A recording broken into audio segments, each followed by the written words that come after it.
ഏത് സാഹചര്യങ്ങളിലൂടെ ഒരു ദൈവ പൈതൽ കടന്നു പോകുമ്പോഴും ആ കർത്താവിനെ സ്തുതിക്കുവാൻ, ആ ദൈവത്തിന് മഹത്വം കൊടുക്കുവാൻ അവൻ തയ്യാറാകണമെന്ന് ഈ വചനം നമ്മെ പഠിപ്പിക്കുന്നു. അവിടെ പറയുകയാ, അവന്റെ സ്തുതി എപ്പോഴും, ഞാൻ യഹോവയെ എല്ലാ കാലത്തും. നമുക്കറിയാം, മനുഷ്യ ജീവിതം എപ്പോഴും ഹൈറ്റ്സിലേക്ക് മാത്രം പോകുന്നതല്ല, താഴേക്ക് വരും. ഞെരുക്കങ്ങൾ ഉണ്ടാകും, ഭാരങ്ങൾ ഉണ്ടാകും, വേദനകൾ ഉണ്ടാകും, സങ്കടങ്ങൾ ഉണ്ടാകും, രോഗങ്ങൾ ഉണ്ടാകും.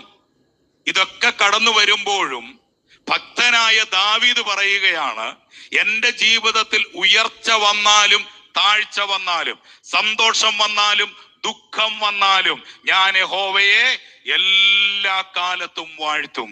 Praise the Lord. ഇന്നത്തെ ആത്മീയ ഗോളം നമുക്കറിയാം. നമ്മുടെ